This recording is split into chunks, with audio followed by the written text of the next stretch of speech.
देवी, देवी कब तक शोक मनाती रहोगी? पुत्री विदा हो गई, अब वो दुखी हो या सुखी हो, इससे हमें क्या लेना देना? समाप्त करो इस शोक को, भूल जाओ गौरी को, जिस प्रकार मैं उसे भूल चुका हूं। आप ऐसा कह सकते हैं क्योंकि आप श्रेष्ठ हैं, बड़े भी हैं और विद्वान भी हैं। मोह ममता आपको आडंबर लगता है, किंतु मैं तो माता हूँ, केवल माता। जिस पुत्री को मैंने 9 मास अपनी कोख में रखा हो, मृत्यु से भी अधिक भयानक प्रसव पीड़ा सहकर उसे जन्म दिया, पाल पोस कर उसे बड़ा किया और फिर अपने आप से अलग कर दिया। क्या मैं उसे भूल सकती हूँ? क्या ये शोक का विषय नहीं है? देवी, आप अपने शोक में कुछ भूल रही हैं। क्या भूल रही हूँ?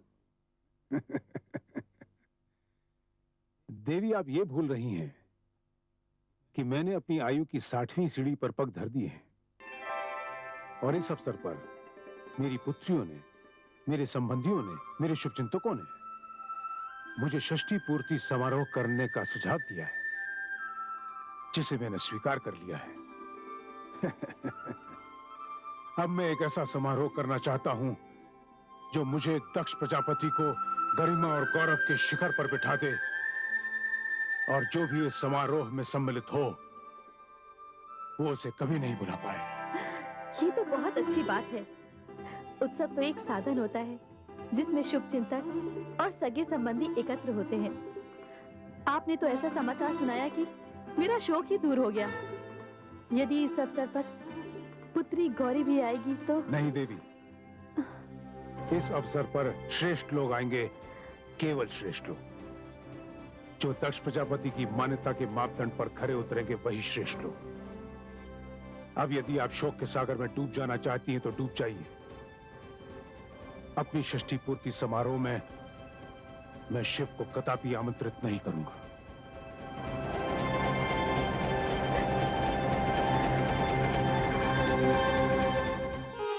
देवी, एक बात पूछूं? कहिए देवाधिदेव महादेव। देवी, पति पत्नी का संबंध बड़ा पावन होता है, मधुर होता है, किंतु इसे मधुरता देने के लिए किसी एक पक्ष को तो कष्ट उठाना ही पड़ता है। आप किस पक्ष की बात कर रहे हैं महादेव? देवी, मैं आपके माता पिता की बात कर रहा हूं। माता जो जननी होती है, पिता जो पालक होता है, ये दोनों मिलकर बड़े स्नेह से, बड़े प्रेम से अपनी संतान का लालन पालन करते हैं, उसे बड़ा करते हैं। और यदि वो संतान कन्या हो तो उसे सदा के लिए किसी और के हाथों में सौंप देते हैं। क्या ऐसे स्नेही माता पिता की ओर आपका ध्यान नहीं जाता? हे स्वामी, पिता जन्मदाता होता है, ये उसका संतान पर ऋण होता है। माता प्रसव पीड़ा झेलकर संतान को जन्म देती है, ये माता का उपकार होता है। किंतु जब उन्होंने आपके हाथों मेरा कन्यादान कर दिया, मेरे भाग्य को आपके साथ जोड़ दिया, तो मेरी दृष्टि में आपकी सेवा, आपके सुख के अतिरिक्त और कुछ शेष नहीं रह जाता। तो देवी, मैं समझ लूं कि आप कैलाश आकर अपने माता पिता को भूल गई? नहीं स्वामी, मैं कुछ भी नहीं भूली हूं, किंतु यहां आकर आपने जो सुख दिया है मुझे, जो सम्मान मुझे मिला है, जो संसार आपने दिया है, वो मेरी दृष्टि में सबसे श्रेष्ठ है, सबसे ऊंचा है।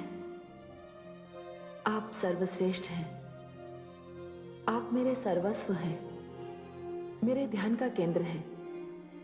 बस मैं तो केवल इतना ही जानती हूं स्वामी, और कुछ नहीं स्वामी, और कुछ नहीं। देवी, मैं अति प्रसन्न हुआ, संतुष्ट हुआ कि आप कैलाश आकर सुखी हैं। केवल इतना ही जानने के लिए प्रश्न मैंने आपसे किया था, क्योंकि यहां आपके सुख, आपकी सुविधा का उत्तरदायित्व तो मेरा है। आप निश्चिंत रहिए स्वामी, मैं अपने संसार में बहुत सुखी हूं। मुझे अपने संसार में भ्रमण करने दीजिए स्वामी।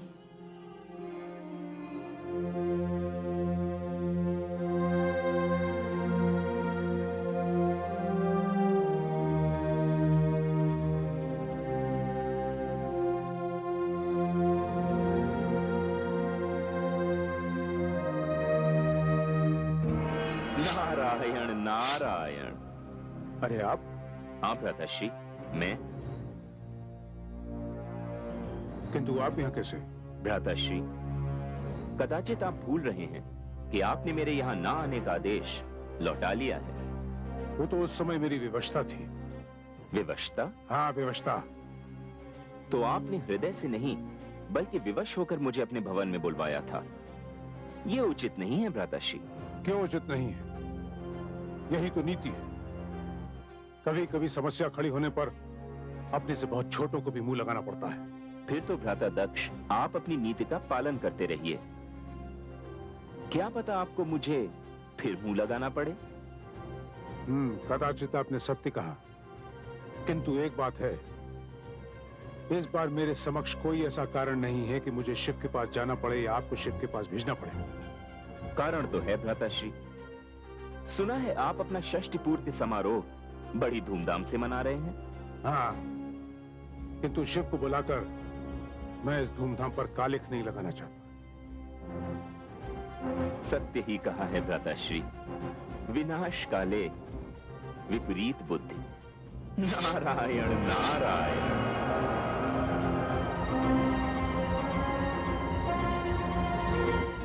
हे प्रभु, पर्वतराज हिमाचल अपनी पत्नी देवी मैना के साथ आपके दर्शन के लिए पधारे हैं। उन्हें आदर के साथ अतिथि कक्ष में ले आइए, हम उनसे वहीं भेंट करेंगे। चलिए देवी।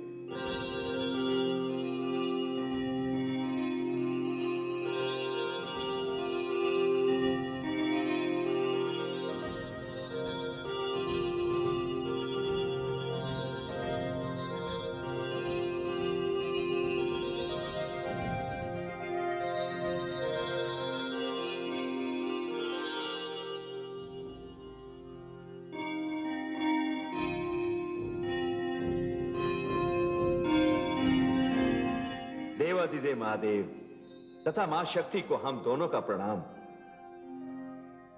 देवाधिदेव महादेव, उद्यान से कुछ फल लेकर आया हूं, इन्हें स्वीकार कर हमें कृतार्थ करें।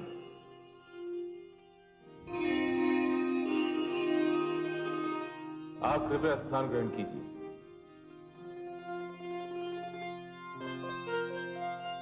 देवी सती, ये हिमाचल राज है, हम इन्हीं की सीमा में तो निवास करते हैं। ये आपने क्या कह दिया प्रभु? आप तो राजाओं के राजा, सम्राटों के सम्राट, देवों के देव, देवाधिदेव महादेव हैं। आप ही की कृपा और आप ही के चरणों के प्रताप से हिमाचल में सर्वत्र समृद्धि और शांति है। भगवान, हम तो देवी शक्ति के आगमन पर उनके दर्शन करने और आपको इस शुभ अवसर पर बधाई देने चले आए, क्योंकि हम आपके विवाह में सम्मिलित नहीं हो पाए। देवाधिदेव हिमाचल राज, बहुत बहुत धन्यवाद। आप तो हमारे लिए अपने उद्यान से स्वादिष्ट फल ले आए, किंतु आपने हमारे विवाह की मिठाई तक नहीं चखी। कहिए, हम आपको क्या भेंट दें? प्रभु, सब कुछ तो आप ही का दिया हुआ है, अब और क्या चाहिए हमें? पर्वतराज, ये अवसर मत चूकिए, मुझसे नहीं तो देवी सती से कुछ मांग लीजिए। हे महादेव, यदि आप हमें यह अवसर दे ही रहे हैं तो मैं देवी सती से एक ही प्रार्थना करती हूं कि मेरी कोख से उनके जैसी सुंदर और दिव्य कन्या जन्म ले।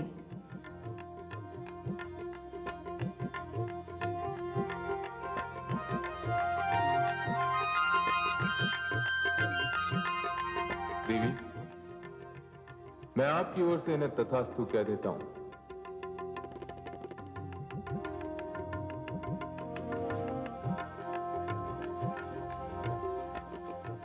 बस प्रभु बस, आज तो मैं धन्य हो गया। आज तो आपने संतान से भी हमारी झोली भर दी प्रभु। मैं जब जब यहां आया हूं, यहां से अपनी झोली भर के ही वापस लौटा हूं। महादेव शिव की जय, महादेवी शक्ति की जय। प्रभु, अब हमें जाने की आज्ञा दें।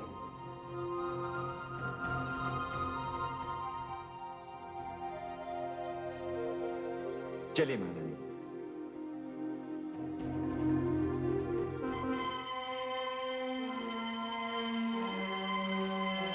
स्वामी, ये आपने उन्हें मेरी ओर से कैसा वरदान दे दिया? कैसा वरदान? आपने उन्हें मेरी जैसी कन्या का वरदान दे दिया। अब मेरी जैसी कन्या उन्हें कहां से मिलेगी? आप जैसी कन्या यदि नहीं मिलेगी तो आप तो, हे शिव शक्ति, यदि आप प्रजापति दक्ष के घर में जन्म ले सकती हैं तो हिमाचल राज के घर में क्यों नहीं जन्म ले सकती? अब तो मैंने आपकी ओर से तथास्तु कह दिया है। तो फिर स्वामी, जैसी देवी परमेश्वरी की इच्छा।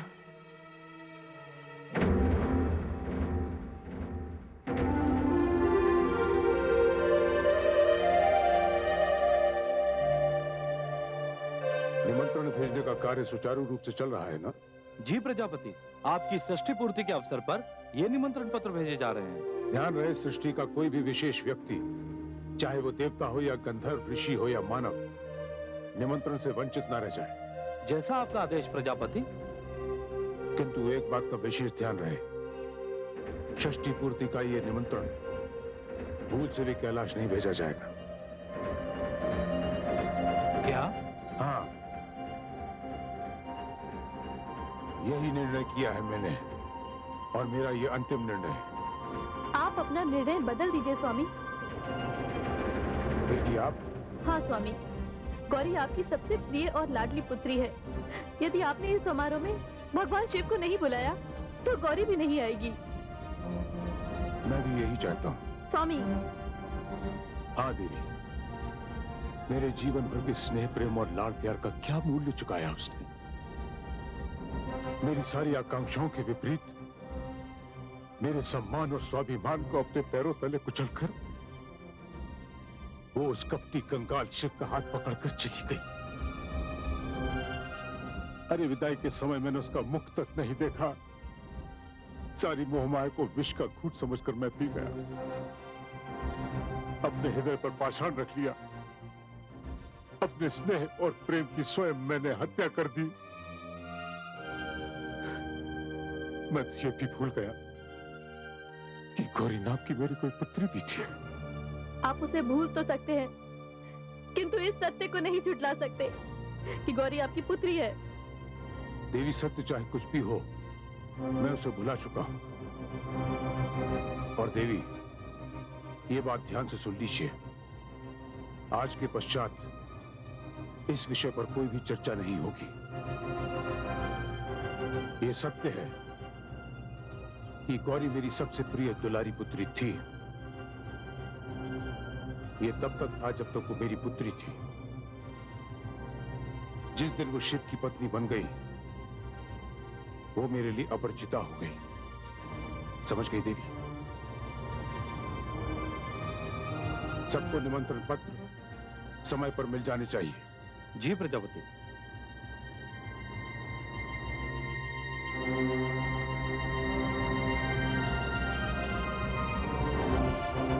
अब आपको कैसे समझाऊं कि दिन में आंखें बंद कर लेने से रात्रि नहीं हो जाती।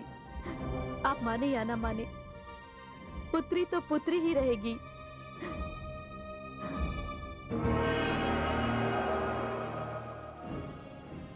हे परमेश्वरी, ये कैसी घटना घटने जा रही है? क्या प्रजापति दक्ष क्रोध और अहंकार में अंधा होकर संबंधों और नातों की परिभाषा भी भूल गया? हे मां शक्ति, ये दक्ष किस प्रकार का पिता है जो अपनी पुत्री से केवल इसलिए घृणा करता है क्योंकि वो भोलेनाथ की पत्नी है? हे देवी परमेश्वरी, ये कैसा विद्वान व्यक्ति है जिसके विचार इतने तुच्छ हैं? कभी कभी मेरी इच्छा होती है कि ऐसे अहंकारी, असभ्य व्यक्ति से मैं अपनी दिव्य विद्या और बुद्धि सब छीन लूं। हे महादेवियों, शांत हो जाओ। आप सब जानते हैं कि गौरी का जन्म किस उद्देश्य से हुआ है। गौरी संसार को यही तो बताना चाहती है कि नारी क्या है, संसार में उसका स्थान क्या है, उसका धर्म क्या है, उसका कर्तव्य क्या है। और अब वो समय आ रहा है कि जब संसार को ये ज्ञात हो जाएगा कि सृष्टि में संबंधों का मूल क्या है, भावनाओं का आदर क्या है, और एक पत्नी की दृष्टि में पति का सम्मान क्या है। और ये कार्य गौरी को इस प्रकार करना है कि इसके पश्चात संसार में संबंधों को चुनौती देने वाले देखते ही रह जाएंगे।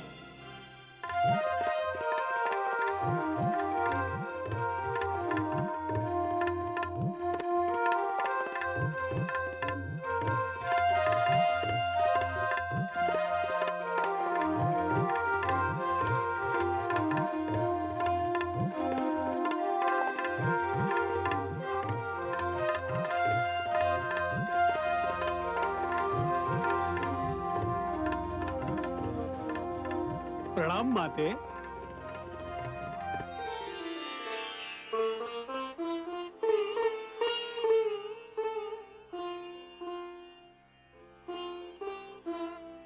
प्रणाम।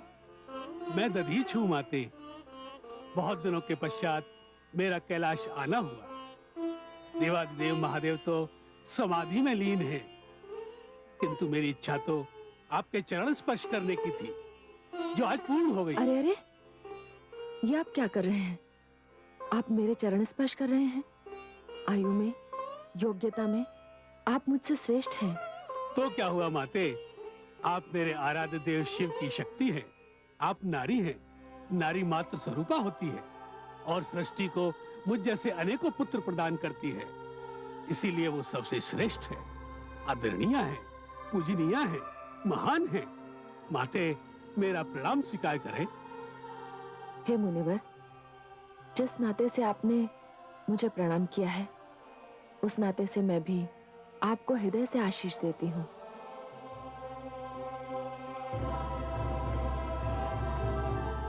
आज आपकी श्रद्धा देखकर एक नवीन विचार मेरे मन में आया है कि पूजनीय श्रेष्ठ की पत्नी बनना भी कितना सौभाग्यशाली होता है। देवाधिदेव महादेव वो तो महान है ही, उनकी पत्नी का स्थान पाकर मुझे भी कितना सम्मान मिल रहा है। कदाचित इसीलिए हर कन्या श्रेष्ठ वर की प्राप्ति के लिए प्रार्थना करती है। माते, देवादिदेव तो समाधि में है और आप परिस्थिति से अनजान हैं। आप अपने पिताश्री प्रजापति दक्ष के यहाँ कब जाएंगी? अपने पिताश्री के यहाँ मैं तभी जाऊंगी जब मेरे पति मुझे आज्ञा देंगे। क्या माते, अभी तक आपके पिताश्री का निमंत्रण पत्र आपको नहीं मिला? कैसा निमंत्रण पत्र मुनिवर? उनकी षष्ठ पूर्ति का निमंत्रण पत्र। वे आज 60 वर्ष के हो गए हैं। उन्होंने इस अवसर पर एक महायज्ञ का आयोजन किया है, जिसमें उन्होंने सृष्टि के सभी श्रेष्ठ देवों को आमंत्रित किया है। माते, आप तो उनकी पुत्री हैं और देवादिदेव उनके जामाता। मुनिवर दधीची, मुझे तो अब तक ऐसा कोई निमंत्रण पत्र प्राप्त नहीं हुआ। वैसे ये मेरे लिए हर्ष की बात है कि पिताश्री 60 वर्ष के हो गए।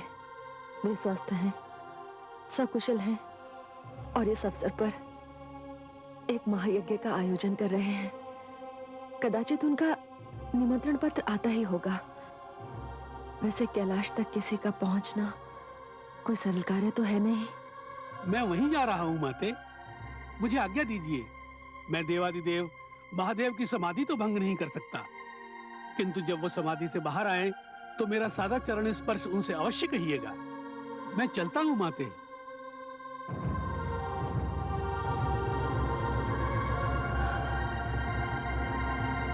हे मुनिवर, अब मैं आपसे किस मुख से कहूं कि जो सूचना मुझे आपसे प्राप्त हुई है उसका निमंत्रण मेरे पिताश्री, यहाँ कभी नहीं भेजेंगे, कभी नहीं भेजेंगे।